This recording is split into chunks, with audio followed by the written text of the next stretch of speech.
Hello and welcome.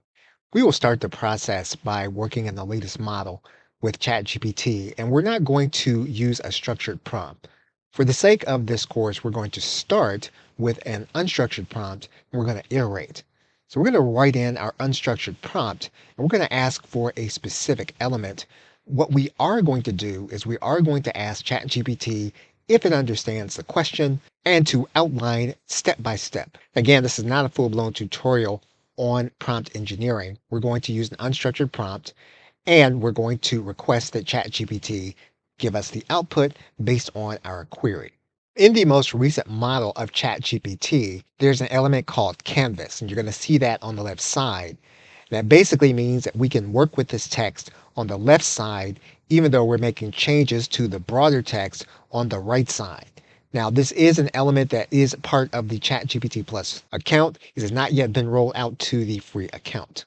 There are plans at some point for it to be rolled out to free accounts on a limited basis. So what we're going to do is we're going to copy and paste the output, and the cut and paste is 848 words. Prompt did ask for 600 plus, and this is what ChatGPT has returned. You now have the first step in the basis of comparison, and we will pick it up in the next video. Okay, so with that, thanks, and I will see you in the next video.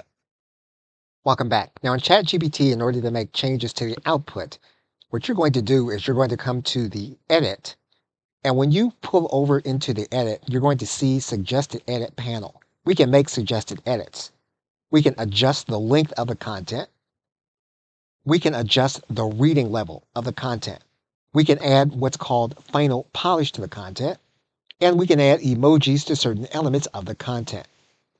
For the sake of example, what we're going to do is, without using a prompt, we're going to use the controls in ChatGPT to adjust the length. We're going to click on this element, and we're going to adjust the length. We're going to make it shorter. Now that we use the controls to shorten the document, we're going to copy all of our content. We're going to test the length inside of our word processing document. You'll notice now that our document is 368 words versus the 800 that we started with. So we can use the controls inside of ChatGPT Canvas in order to make adjustments to the document without having to leave the actual screen. And you'll see that ChatGPT has provided a message that states that it has shortened the document by 50%. Okay, so with that, thanks, and I will see you in another video. Welcome back. Now inside of ChatGPT, we can make more changes to the final output.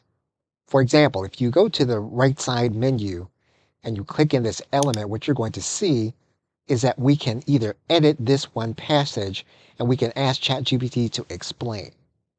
And we can do the same thing for any of the passages that we have.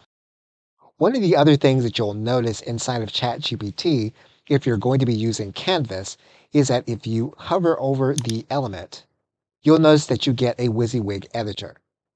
So you can click here to ask ChatGPT about the phrase. If you want to add elements to it, you can do it. So for example, we're going to make one part of this element bold. We're going to go to another part of the document. We're going to hover over it.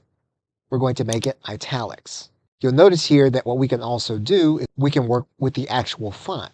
So for example, if we go to this element, we're going to click on here, and we're going to change the size of the font. And you'll see that here. And when we paste the document, we can get relatively close to the actual output inside of ChatGPT. Okay, so with that, thanks, and I will see you in another video. Welcome back. Now, special mention for ChatGPT is that you can interact with any of the content using audio. When you're using the mobile device, that interaction is going to be in real time and conversational. However, you can do the same thing from the desktop. For example, we can listen to one entire answer in audio from this element. If you click on this button, you'll see that there is a read aloud element, just as there is a copy and paste element here at the bottom of every conversation. We can click on the read aloud. I've created the article, 7 Ways to Create Effective Video Tutorials, with a detailed breakdown of each step. If you need any adjustments, such as adding more details or changing the style, let me know. So as you can see, every part of the document where you have audio, you can interact with ChatGPT, and you can allow ChatGPT to narrate to you. Now, currently, the capability does not exist within ChatGPT to narrate by desktop, but you can narrate using your mobile device. Also within ChatGPT, special mention is that you can extend the functionality of ChatGPT using what are called GPTs, and you can search for the kind of element that you want. For example, if you want to search for a way to use ChatGPT to create a mind map, you can go to a GPT and create mind map, and you can look for an extension of ChatGPT to help you and assist you in creating the mind map. So having GPTs is another element of ChatGPT which extends the functionality that bears special mention. Okay, so that